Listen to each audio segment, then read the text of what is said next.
The billionaire froze the moment she saw the stranger's face beside her daughter's. It was not merely a resemblance. The same gray-green eyes, the same crooked smile, even the tiny dimple beneath the left cheek appeared on both of them. Her daughter had never met this man before, yet when she looked at him, she whispered the one question that made her mother's entire world collapse: "Why does he look like me?" The man was a quiet single father named Everett Hale, a former Navy SEAL who had spent years trying to forget the past. If you believe kindness, forgiveness, hope, and second chances can change a life, please like this video, share it with someone who needs hope today, leave a meaningful comment, and subscribe to our channel so you can remain part of our family and our community. Margaret Whittaker had spent 20 years building an empire. At 41, she was the CEO of a global luxury technology company, known for her sharp decisions, enormous wealth, and ability to control almost every situation around her. But there was one part of her life she could never control: her daughter, Rosalie. Rosalie was 9 years old, bright, curious, and unusually observant. She had grown up surrounded by luxury, private tutors, security personnel, and every comfort money could provide, yet Margaret knew there was a sadness inside her daughter that no mansion could erase. Rosalie's father had disappeared before she was born. Margaret had always told her that he had chosen another life and that she had been better off without him. It was the only explanation she had ever given. Rosalie rarely asked questions anymore, but sometimes she studied old photographs and wondered why she had never known the man whose eyes seemed to live in her own face. One sunny afternoon, Margaret brought Rosalie to a community project funded by her company. The event was designed to renovate a children's learning center. Volunteers were painting walls, repairing furniture, and organizing books. Margaret had planned to stay for less than an hour before returning to an important business meeting. Then Rosalie saw Everett Hale. Everett was working near a wooden bookshelf, helping repair a damaged cabinet. He wore simple work clothes and looked nothing like the executives Margaret was accustomed to meeting. He was 38, a single father raising his 8-year-old son, Callum, and he earned a modest living doing maintenance and construction work. Rosalie stopped walking. Margaret noticed immediately. Her daughter was staring at Everett's face. Then Everett looked up. For a few seconds, neither moved. Margaret felt something cold pass through her. The resemblance was impossible to ignore. Everett had the same gray-green eyes as Rosalie. His nose had the same slight curve. Even the shape of his eyebrows was nearly identical. Rosalie slowly touched her own cheek, then looked at Everett again. Margaret's heart began pounding. She immediately told herself it was coincidence. There were millions of people in the world. Resemblance meant nothing. But when Everett smiled politely at Rosalie, the tiny dimple beneath his left cheek appeared. The same dimple Rosalie had. Margaret could barely breathe. Rosalie approached him. Everett noticed her hesitation and crouched down so they were at the same height. He did not ask her name or try to impress her. He simply smiled and let her decide whether she wanted to come closer. Rosalie eventually asked him about the wooden cabinet. Everett explained that he was repairing it because the children needed somewhere safe to store their books. Rosalie immediately became interested and began helping him sort the pieces. Margaret watched from several feet away. She could not explain the feeling in her chest. Then Callum arrived carrying a small toolbox. Everett introduced him to Rosalie, and the children quickly became friends. Margaret remained distracted. She studied Everett carefully. There was something familiar about his manner, too. The calm posture. The controlled movements. The way he automatically noticed every exit and every person entering the room. These were not the habits of an ordinary handyman. Margaret quietly asked one of the project coordinators about him. She learned that Everett was a single father who had served in the military before becoming a civilian contractor.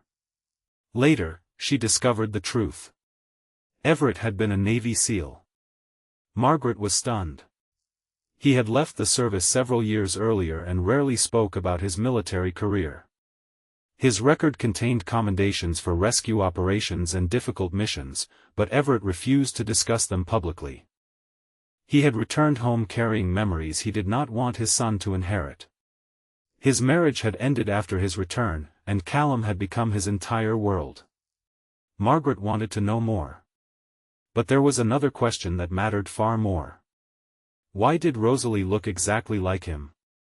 That afternoon, Margaret secretly arranged for a private genetic test. The results arrived several days later. She opened the report inside her office while sunlight poured through the windows. Her hands began shaking. Everett was Rosalie's biological father. Margaret stared at the result until her eyes filled with tears. The man she had believed had abandoned her had never known that Rosalie existed. Suddenly, memories returned. Years earlier, Margaret had been deeply in love with Everett. Their relationship had ended after a painful misunderstanding. Margaret had discovered she was pregnant shortly afterward. She had tried to contact him, but a message had never reached him. At the time, she had believed he had deliberately disappeared. The truth was far more complicated. Everett had been deployed overseas. A letter informing him about the pregnancy had been returned. When he came home, Margaret had already moved away. Both had believed the other had chosen to walk away. For 9 years, two people had lived with the same wound from opposite sides. Margaret arranged a private meeting with Everett during the daytime at the community center. She told him everything. Everett listened silently. When Margaret finally showed him the test results, he stared at the paper for a long time. His hands trembled. He had spent years believing that becoming a father to Callum was the second chance life had given him. Now he discovered he had a daughter too. A daughter who had grown up without him. Rosalie was eventually told the truth. She was confused at first. Then she became emotional. She did not understand why her father had never come to see her. Margaret finally admitted that she had been wrong to assume he had abandoned them. She had allowed anger to become a permanent wall between them. Everett did not blame Rosalie. He did not blame Callum. He did not even immediately blame Margaret. He simply asked for time. He needed to learn how to become a father to a child he had never known. Rosalie was patient. She began spending afternoons with Everett and Callum. The two children quickly became close. Everett taught Rosalie how to repair simple objects, while Rosalie taught him about her favorite books and drawings. For the first time, Margaret saw her daughter with a father. And it terrified her. She had spent 9 years protecting Rosalie alone. Now she had to learn how to share the most important person in her life. Her jealousy created tension. She began questioning Everett's decisions. She worried about his military past. She feared he might suddenly disappear again. Everett understood why she was afraid, but he also knew that trust could not grow if every mistake was treated as proof of failure. Then came the turning point. During a daytime family event at the community center, Rosalie and Callum were playing outside when a vehicle suddenly lost control in the parking area. People screamed. The car moved toward the children. Everett reacted instantly. His Navy SEAL training returned without thought. He sprinted toward the children, pushed Callum and Rosalie toward a protected area, and positioned himself between them and the vehicle. The car stopped only a few feet away after striking a concrete barrier. The children were safe. Everett had injured his shoulder protecting them. Margaret ran toward him. For the first time, she saw beyond the billionaire, beyond the businesswoman, beyond the woman who had spent years protecting herself from disappointment. She saw the man who had risked his life for children he had only recently learned were his. Rosalie ran into Everett's arms. Margaret watched them embrace. Something inside her finally broke open.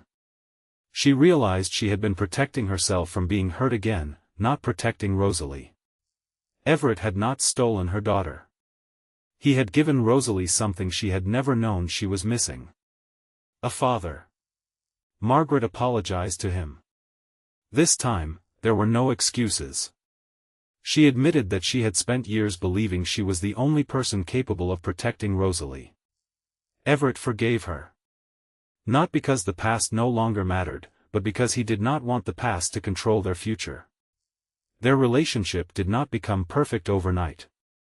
There were difficult conversations. There were uncomfortable memories. There were moments when Everett struggled with guilt for the years he had missed. But Rosalie became the bridge between them. She never demanded that they forget the past. She simply wanted them to stop allowing it to steal the future. Months passed.